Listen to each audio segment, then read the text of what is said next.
Magandang umaga po sa lahat mga kababayan. Magandang gabi sa North America.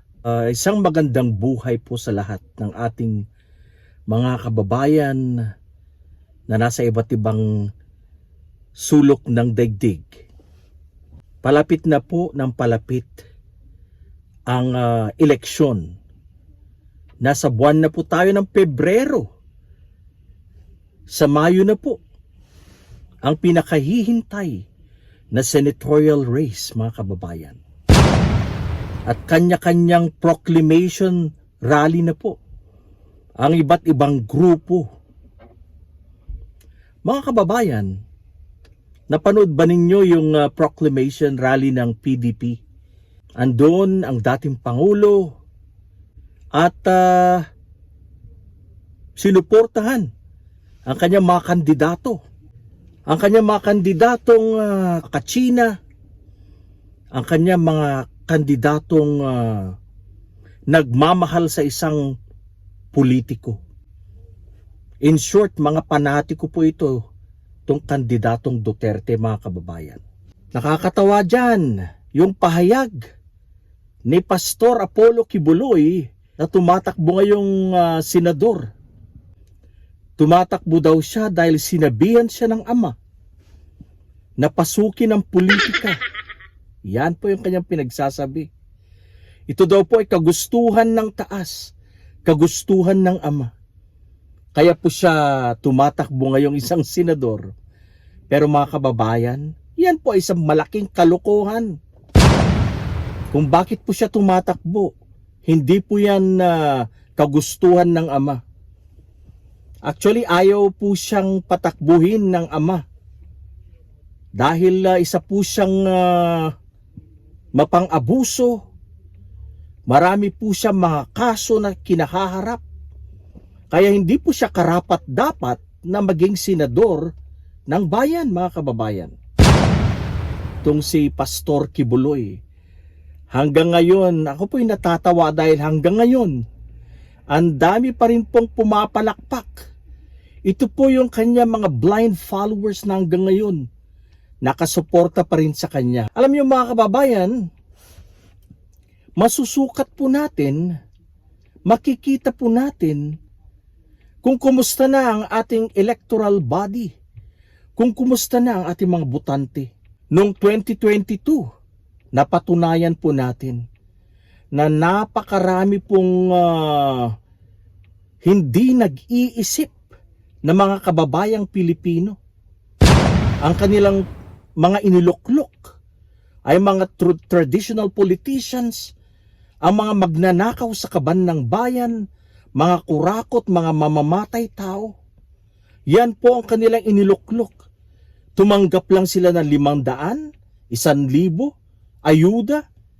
Ibinoto na po nila ang mga kandidatong masasama, ang mga kandidatong linta. Sila po'y nakadepende sa kaban ng bayan. Titignan po natin kung ganito pa rin ang mangyayari ngayong 2025. Pero sana naman, I hope and pray na ang ating mga botante ay maging matalino na. Na ang ating mga botante ay maging smarte sa pagpili, maging wais sa pagluklok ng mga kandidato. Makikita po natin yan. Tumatakbo po si Kibuloy. Maliwanag. Siya po ay isang akusado sa napakaraming krimen. Iboboto mo ba ang isang akusado, isang mapagpanggap, base po sa mga krimen na isinampa laban sa kanya? Ay napakasasama po. Isang mapagbalat kayong tao, isang manlilinlang. Magaling po siyang magsalita. Rhetoric. Magaling po ang kanyang mga talumpati bilang speaker, at dito po naluloko ang mga tao. Ang kanya pong bunga, ang kanyang weapon to deceive people, mga kababayan. Filipinos are gullible. Napakarami po sa ating mga kababayan ang madaling utuin, Marami sa ating mga kababayan ang madaling lokohin. Dapat mag-isip po tayo. Hindi na dapat ibinuboto ang taong akusado. Hindi na dapat binuboto ang taong may patong-patong na kaso. Mga kababayan, tayo po'y naniniwala sa mga testigo. Naniniwala po tayo sa mga ebidensya laban kay Apollo Kibuloy.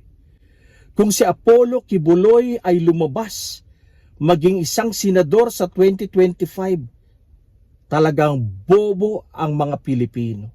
Hindi ko naman nilalahat, pero marami ang bobo sa ating mga kababayan kung si Apollo Kibuloy ay lumabas at manalong senador sa eleksyong nalalapit.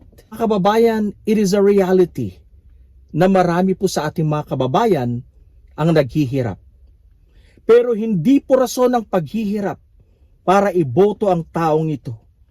Para sa akin, mas marami pa ring blessings ang ating makakamit, ang ating makakamtan kung tayo po ay magluluklok ng mga matitinong senador, mga matitinong politiko. Kung si Kibuloy, ang klase ni Kibuloy, ang malagay sa pwesto, mga kababayan, mas lalong lalaki ang ulo nito. Mas lalong magiging mayabang.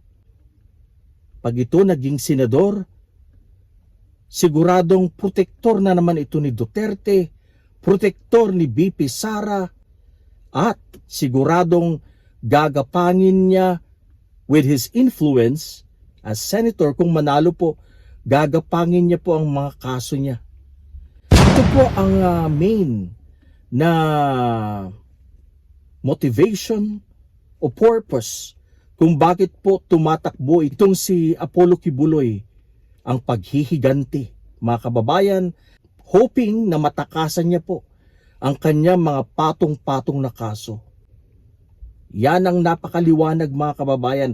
Hindi po yung sinasabi niyang siya daw po ay sinabihan ng ama sa taas na siya'y sumabak sa politika dahil sa mga pag-persecute sa kanya. Yan po ay kalukuhan, mga kababayan. Hindi po ganyan ang Diyos. Ang Diyos ay matuwid. Ang Diyos ay nagmamahal sa tama. Ang Diyos ay nagmamahal sa hustisya. Kaya hindi tayo naniniwala sa Kibuloy na to, mga kababayan. Isang bulaang mapagpanggap na pastor, nagsasabing siya ay makadiyos, mabuting tao, matulungin. Yan po ang mga sinasabi ng mga alagad niya. Napakabait, napakamatulungin. Mga kababayan, sa panahon po ngayon, ang dyablo ay mapagpanggap, ang dyablo ay deceptive, manloloko, at iba pa. Huwag po tayong magpapalinlang.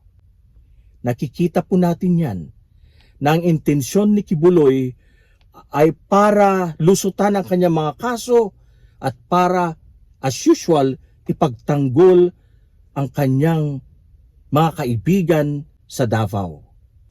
Sa atin po mga botanteng mga kababayan, sana pumili po tayo ng tama.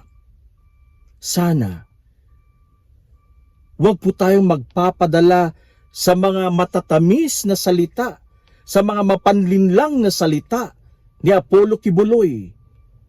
Inuulit ko, magaling po ito sa pananalita, pero wala sa gawa. Malalaman po natin kung ang Pilipino ay magpapakabobo na naman sa taong 2025 sa May election. Dahil nakita na natin ito in the year 2022. Sana naman pumili tayo ng tama, maging maingat tayo sa pagluklok ng mga politiko. Piliin po natin ang mga makabayan at may pagmamahal sa kapwa po nating Pilipino. Ang mga klase nila Kibuloy, nila Wile Revillame, nila Bongo, Bato de la Rosa, Jamie Bondoc, Vic Rodriguez, lahat po sila. Marcoleta, lahat po sila sa PDP. Ang mga taong ito, mga kababayan, ay hindi po magbibigay ng kapayapaan at kasaganaan sa Pilipinas. Lalo po nila tayong ibabaon sa kumunoy ng kahirapan at kalungkutan sa ating bayan. At posibleng enabler po ito ni Xi Jinping. Sila po ay mga pro-China. Posibleng pasukin po tayo ng mga inchik. Impluwensyahan tayo ng mga inchik, kagaya ng panahon ng dating administrasyon.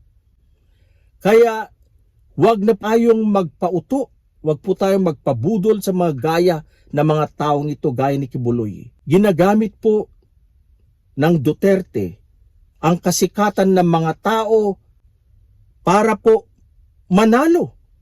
At pag naging senador ang mga ito, gaya ni Rebillame, malaki po ang kanyang tsansa dahil sikat po siya. Pero sa trabaho ng isang senador, hindi niya po kaya yan. Ginagamit niya po ang mga taong kilala, mga sikat. At pag sila po'y nakaupo sa pwesto, sila po ang magiging protektor ng pamilyang Duterte. Mga kababayan, kung sino po ang dapat sisihin dito, wala pong iba, kundi ang mga Pilipinong bumoto sa mga taong ito. Tama na ang pagiging mangmang, tama na ang pagiging bobo. Vote wisely, piliin po natin ang mga makabayan. Isang magandang umaga po sa lahat at mabuhay ang lahing Pilipino.